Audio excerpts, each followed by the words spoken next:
এবার আমাদের যাত্রা শুরু পুরীর উদ্দেশ্যে। এই ভিডিওতে থাকছে আমরা পুরীতে কিভাবে যাব, কোথায় থাকব, কি কি দেখব তার সমস্ত তথ্য। জয় জগন্নাথ। চলুন আজকের ভিডিও শুরু করা যাক।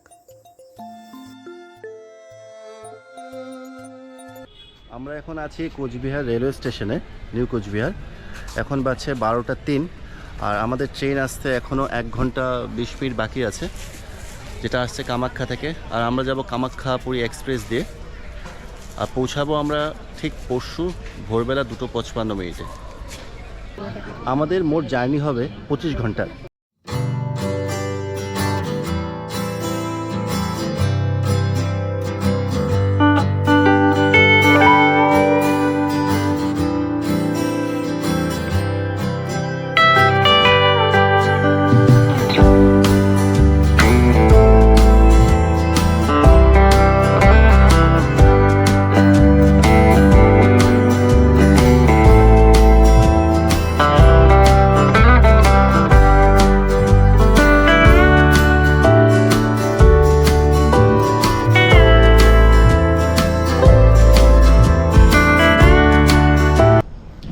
এখন বাজছে 4:50, আমরা পুরী স্টেশনে পৌঁছে গেছি।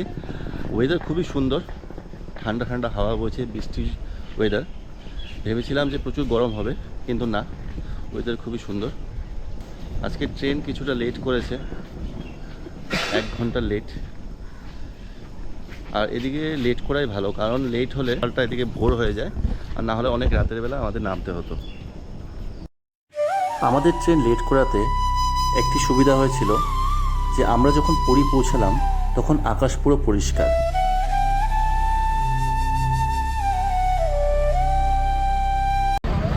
আমরা এই টোটো ঠিক করে নিলাম। আমাদের টোটো পড়লো 250 টাকা হোটেল পর্যন্ত। এই হোটেল, আচ্ছা, আর দুজন কোথায় জায়গা হবে বেটু?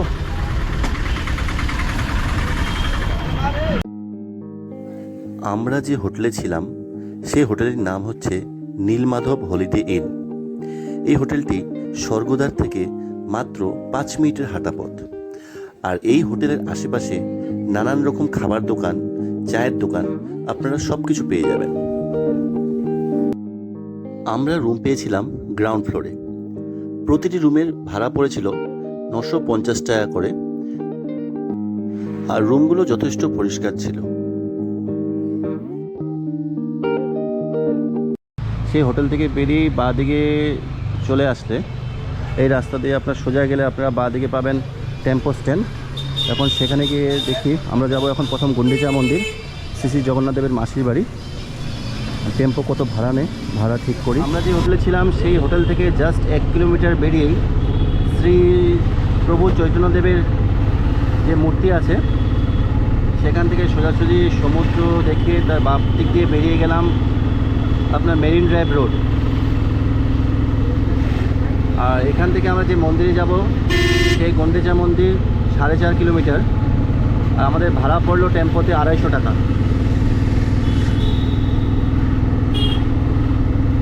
আর মেরিন ড্রাইভের মধ্যে যত বড় বড় হোটেল সব মেরিন ড্রাইভের পাশেই আছে, আর এগুলোতে সব সি ভিউ ফেসিং রুম পাওয়া যায়, কিন্তু খুব কস্টলি।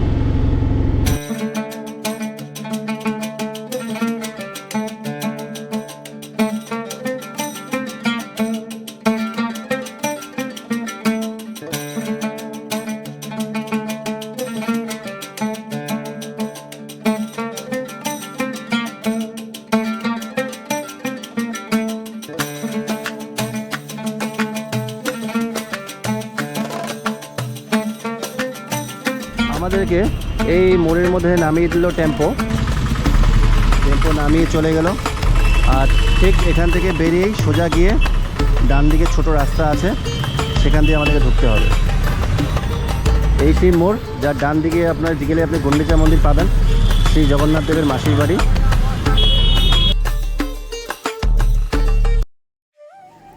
আমরা যখন পুরী গিয়েছিলাম সে সময় শ্রী শ্রী জগন্নাথ দেব ওনার মাসির বাড়ি অর্থাৎ গুন্ডিচা মন্দিরে ছিলেন, আর তাই আমরা গুন্ডিচা মন্দিরে শ্রী শ্রী জগন্নাথ দেবের দর্শন করার জন্য গিয়েছিলাম।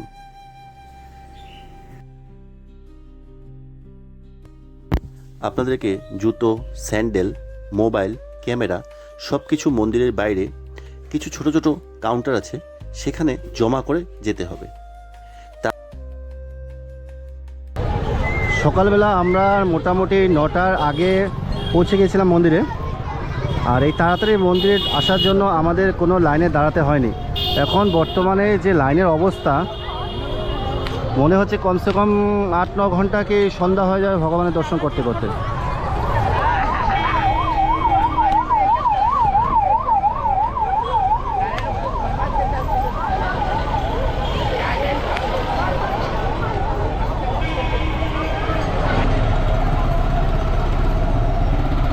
ওয়েদার মেঘলা, কিন্তু এই হিউমিডিটি কন্ট্রোলের জন্য এভাবে জল স্প্রে করছে পুরো রাস্তার মধ্যে।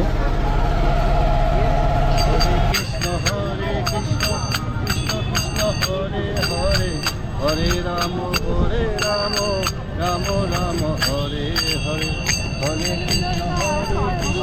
কৃষ্ণ কৃষ্ণ হরে হরে, হরে রাম রাম রাম হরে হরে।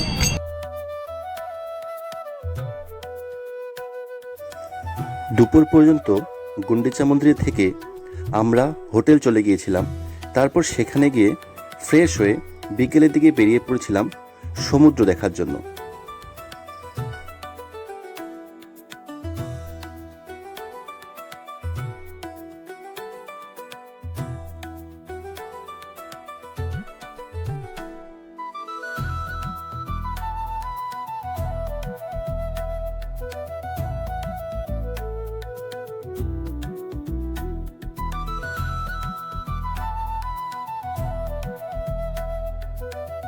সন্ধ্যাবেলা আমরা পৌঁছে গিয়েছিলাম মেরিন ড্রাইভের পাশেই বিচ মার্কেটে।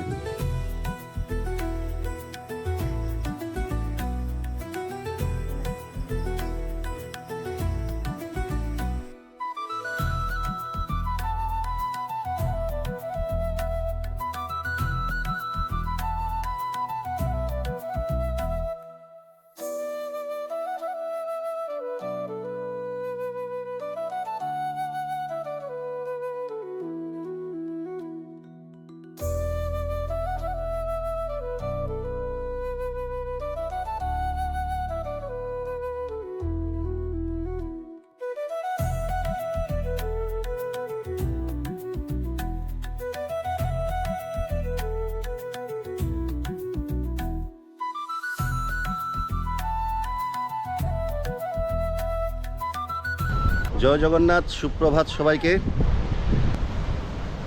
আজ 1 জুলাই 2025, আর আমরা এখন আছি সমুদ্রের পাড়ে। সকালবেলা এসছি।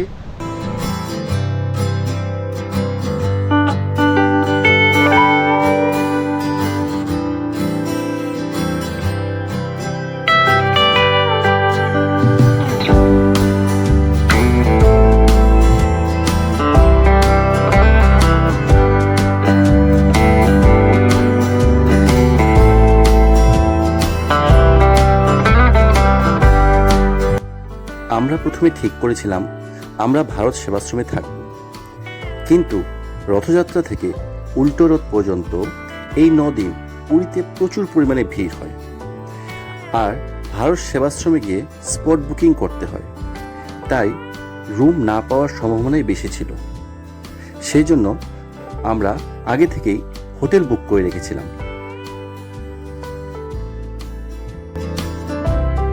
ঠিক এই জায়গাটার মধ্যে প্রসাদের টিকিট দেওয়া হয় সকাল 7টার সময়। আর ঢুকেই সামনে মন্দির।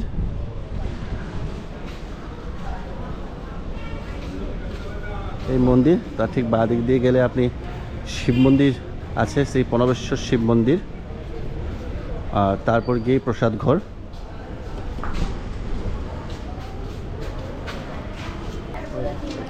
আর এই সিঁড়ি দিয়ে উঠে তারপর ডান দিকে যেতে হবে। হ্যাঁ,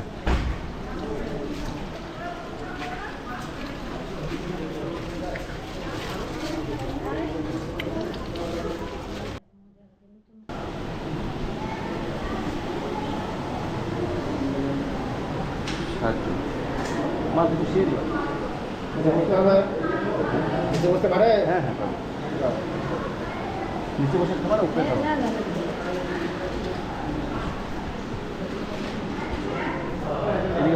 সাইডে বসো, কোন দিকে বসো? ওই সাইডে।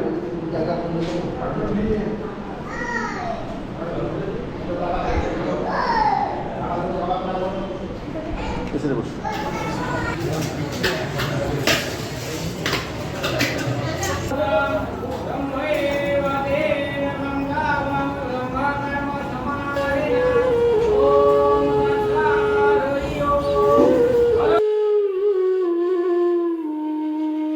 ভারত সেবাশ্রমে প্রসাদের জন্য সকালবেলা কুপন দেওয়া হয় 7টার সময়, আর প্রসাদ বিতরণ করা হয় দুপুর 12টা থেকে 12:30টার ভিতরে। আমরা দুপুরবেলা ভারত সেবাশ্রমের প্রসাদ খেয়ে হোটেলে ফিরে গিয়েছিলাম। তারপর কিছুক্ষণ রেস্ট করে আবার বিকেলে বেরিয়ে পড়েছিলাম সমুদ্রের পাড়ে ঘোরার জন্য।